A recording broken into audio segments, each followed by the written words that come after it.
morning, Princess. It's day 8 aboard Carnival Magic, and I think I'm on my way to a character breakfast featuring a cat in a hat and, yes, Dr. Seuss. Well, sadly, I missed the seating for the breakfast, so I will try the dining room. First time I've been there for breakfast. This is their big brunch thing. The setup for the Seuss thing is really cute. So, I don't know, maybe it'll be an option later. Alright, I gotta go downstairs. Just finished up breakfast, the C-Day brunch, back in Southern Lights. Now I'm headed all the way forward to the theater for something they call Q and Awesome. I guess it's like Captain Story Time, but with the cruise staff or something. Looks like the most interesting thing on the schedule for the next few hours, so I'll go check that out. Then there's Harry Potter trivia later, which I would fail at miserably, but I just want to go and see how it's done. So that's sort of the plan, and we'll probably just have to make the rest up as we go. Leaving the photo gallery, which should be one of my favorite places on the ship, but since they don't have a digital option, it's kind of pointless going there. I don't know. So the deal is, I mean, I could get one of the packages, but it's like $100 for 5 prints, and I think you do get the digitals. Well, you better get the digital. Thing is, I don't want the prints, and based on what's available elsewhere, it's just a terrible value. So it's not worth it at all. Here's one thing I'm actually liking a lot, and it's how the seating is set up in the theater. They aren't like individual chairs. They're just these large, I don't know what you would call them, benches, banquettes, with the little tables. It's actually a lot more comfortable and easier to get around than most theater seating. Alright, internet service here on Carnival Magic works pretty well. I had the unlimited top level package for the entire cruise, and streaming does work. Well, at least Amazon works, and most importantly, YouTube works. Just a little bit of buffering now and then, and things don't come in either 4K or even HD. I don't know, it might just be because I'm watching on the phone, but other than that, I haven't really had any problems with it, except I get no service in my stateroom at all, not even Wi-Fi, which is kind of disappointing. Which means, yeah, I was without it for the whole cruise in the stateroom, so it's easy to work around. The TV only has 2 worthwhile channels, Nick at Sea and Cartoon Network. So, I guess I may do with that, but I did not try to upload anything. I figure that's going to be even worse. And if you have Wi-Fi calling, like I do with T-Mobile, that fully connects, so I get calls and messages, except MMS. For some reason, that won't work up or down, but I worked around that by waiting till Bermuda. So, other than the stateroom issue, which next time, just I'll book one near the middle of the ship, that will probably resolve that issue. It was pretty worthwhile. It actually was the same price as Voom on Royal, and definitely not as good. Definitely not as good. At least on Symphony of the Seas, the Voom service was pretty much as good as you get at home. I did not try a VPN, which I might try later today, just to find out if it works. But if it does, that's actually not good news, because it's even less reason to not bring the work stuff, which I didn't this time, for a good reason. So, I guess in summary, yeah, if you would like internet or just want it, it's worth the price, at least here on Carnival Magic. Don't know about the rest of the fleet. This is the only ship I've been on, so here, it's good. Suppose this is a good thing about Carnival Magic. The promenade on the promenade deck wraps all the way around the ship and is pretty much unobstructed all the way around. I've noticed a number of ships let you see off the stern, but forward, not so much. Here, you can do that. Now, this is not the jogging track, so you're not getting constantly interrupted or run over by joggers, which is nice. I've only come out here a couple times, which is a shame because it is a beautiful view. And actually, if I recall, you can do this at several points. Maybe not here so much on the stern, but up front there's 3 levels where you can observe. And oh, there's another ship way off on the horizon. I'll turn around. I doubt you'll be able to see it, but there's another one out there, so we're not totally alone. But it's nice on our last day just to come out here and watch the ocean pass by. Well, it's day 8, and I just discovered this area. I think it's called the Lanai, and there is an entrance right back there to the Red Frog Rum Bar, so you can go in and out. On a day like today, a sea day, this looks like a pretty spectacular place to just sit and relax. There is a smoking section right there, just be warned, and oddly enough, I don't know why they do this, the outer door here is automatic. The inner door is a handle.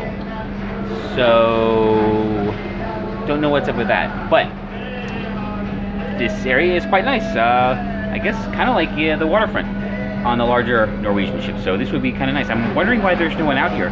Well, probably because it's in the direct sun right now. So that's a good reason. And it's warm today. It's beautiful.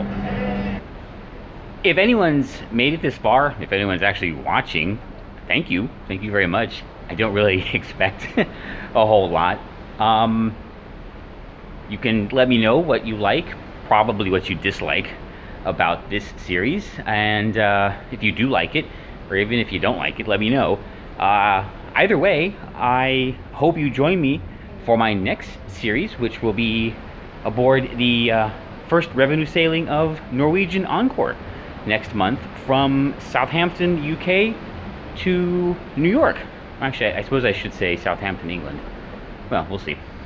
That trip, I'll be back in somewhat more familiar territory, having sailed on Norwegian Getaway and Norwegian Escape on multiple occasions. So I am definitely looking forward to that. It's a transatlantic, obviously, 9 days, all sea days. The original schedule had one stop in Porto Alegre or something like that in the Azores, but right after I booked, it was changed to Southampton, New York direct, 9 sea days. So I am really looking forward to that. They have some fun new activities on the ship, like the laser tag area, the go-karts, and a bunch of other stuff. And being a brand new ship, hopefully it's all working actually. We'll see. That one I might try to put out some more daily updates, either Instagram or maybe even here, and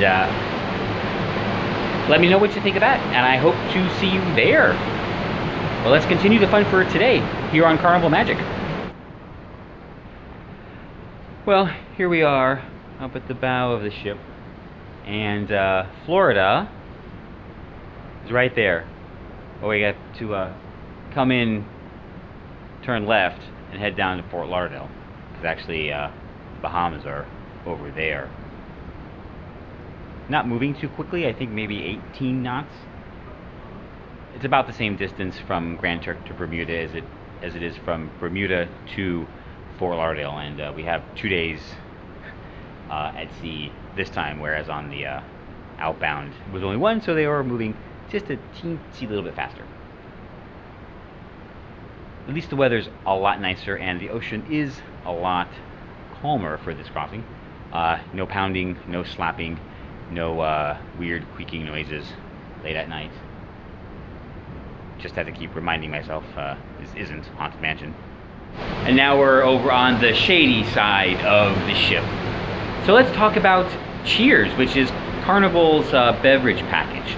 I did order it online, so it was like $51 a day plus a gratuity, which I think is 18%. So this whole trip was like $450 for 8 days. I think it was worth it. I think I got the value out of the package, at least monetarily, although I wasn't paying attention, because I never do. That's not the whole point. It's better than Norwegian's simply because it includes coffee, and that's what I do in the morning. I get up, I go to the coffee bar over here and order cappuccinos, lattes, all those, you know, frilly coffee drinks that I never have at home. And that's all part of the package, as is water, bottled water, in fact, and a number of juices and everything. Although, just realized I should have asked about the freshly squeezed juices at the breakfast buffet. They did have some interesting mixes, and if I had thought about it, I would have asked and maybe ordered one. So that's something I hope to remember for next time, or I don't know, if you know if they're included, you know, let everyone else know. I think that would be awesome. So, would I get Cheers again? Probably. Again, for the convenience factor of having the package, not because it's cheaper or anything like that. Although I will have to rethink it, because I keep reminding myself I did get the spa pass, but I've never been up there. So maybe these all access passes I shouldn't be purchasing so liberally. Who am I kidding? I'll always get them. Whatever.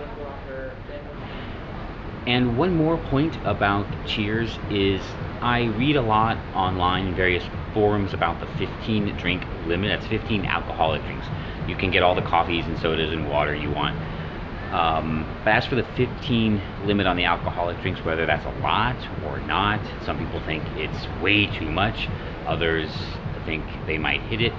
I didn't come close on any day except yesterday, and that's because I was on a neat day, so it was mostly whiskey, various whiskeys, neat all day. And if that is something you enjoy, that's like one pour, right? So 15 of those over the course of a C day isn't that much, so I could have easily hit the limit relatively early in the evening if I tried, without honestly feeling the effects, because it's not that much liquor if you are an average drinker, I think. So it's not something I would worry about, and it's not something I would worry about at any point in the future. And just because you may have 15 drinks does not mean you're going to be falling down drunk. It just depends on what you order. I think some of the drinks, some of the mixed drinks especially, that have maybe 3 different types of liquors, that could be a problem, but they also have so much other crap in them that you would probably be sick from all the sugar and everything well before the liquor made you sick. So the 15 drink limit, honestly, not a huge thing for me. I don't think it would be a problem for most people, so I'm just going to pretend it doesn't exist. Well, here we are back at Alchemy. They're closed right now, but I wanted to just sit down and talk a little bit about what I might try to do on my next cruise. I think I want to do a day of what I think other cruisers do. How about that? So I think it would be get up early, go to the buffet for breakfast, go to the pool, actually get in the pool, get bar service by the pool in a lounger, like lay in a lounger, then go to the spa for a massage, then maybe, what else do they do? Go to the dining room for dinner, and oh no, I know, after the massage, play bingo, then go to the dining room for dinner. How's that? I don't think I've ever done those things before, so I think that's going to be a lot of fun. Maybe I've been missing out. And we're beginning our last evening aboard here in the Punch Liner Comedy Club. They have 2 comics on board right now. One of them's pretty good, the other's, meh, it does okay. I have only seen, however, their late night shows, so maybe the family shows will be better. I mean, they'll certainly be different, I hope. Alright, something that I just realized they don't have here on Carnival is any kind of next cruise promotion program. Like, you know, Royal has next cruise, Norwegian has cruise next. And I was kind of expecting it. I really like the next cruise, or cruise next, whatever it is, on Norwegian, because, you know, if you watch out for the double promotions, that's like $250 off any sailing, and or it's at least 125. And I've used them quite a lot. So it's too bad they don't have anything like that here. That maybe I could apply to next year. But anyway, so if you're looking for that here or any kind of deal like that, don't, because they don't have it. Well, here I am sitting at dinner, and I'm just going to take this opportunity to basically complain again about the lack of a decent photo package. So today, several people have commented on my photos, and if you saw any of the photos I took on Symphony, I try to have a little bit of fun with the whole process, with the background and things like that, and I guess people noticed, so they've said something. But it's kind of unfortunate that, you know, I can't take any of them with me. I mean, I could, but the simple fact is $100 for 5 pictures is totally not worth it. It's a horrible value. And to be honest, at this point, I'm shocked people are paying that when there are like so many other options out there, and, you know, digital photos are so easy to distribute. So anyway, that's probably the biggest disappointment of this cruise, is the fact that I'm not taking any pictures with me. So I would look forward, maybe in the future, they change that policy and offer a better package.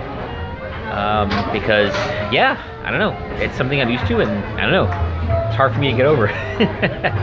Anyway, although I will say, in their defense, I don't think Unlimited is offered on my upcoming Royal cruise, because most likely that ship has not gone through the refresh yet, so they may have the older photo system, which has trouble with that. But anyway, we'll see. I know, it's too bad.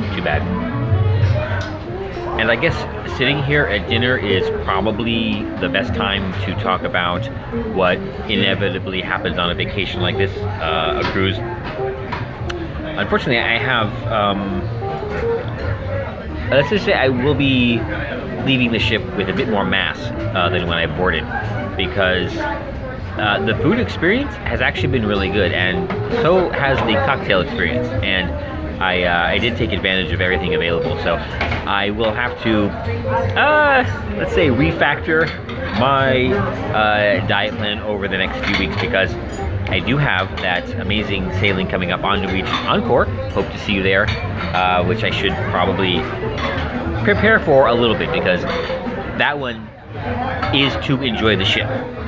This trip was to enjoy the ports. That trip is to enjoy the ship, and I have all the packages. So yeah, it's gonna be awesome, and it's going to be pretty, well, look, it's gonna be pretty gluttonous. I'm just gonna say it. So I gotta get ready for that. But it is a brand new ship, so I guess I can go to the gym without worrying about MRSA. So that's a plus. Well, I just did a rough count, and I have about 200 pictures in my folio.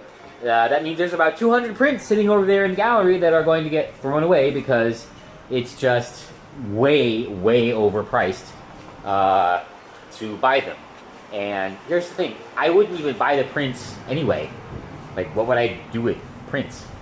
Okay, you can't post it on any platform, so anyway, so yeah, Carnival, you just left maybe $150 on the table right there. Too bad. Well, actually less, because all that material gone out the window. So yes, unlimited digital, even if it's pre-sale, unlimited digital. Why is this so difficult? Anyway, I know I talk about this a lot, but it's like a huge deal. It's pushing 10 o'clock on the evening of day 8 of our Carnival Magic Bermuda adventure, and things are winding down. I guess people are packing, sleeping, doing whatever it is they do at the end of the cruise, since I only have a 20-minute Uber ride tomorrow morning home. It is Sunday. I'm not really worried about. And here's the final note of the trip. From stepping out my stateroom to the car, about 30 minutes. So it was pretty easy. The line for customs and immigration was pretty quick, and there wasn't that many people there because they're doing floor by floor. So, all right, on my way home. See you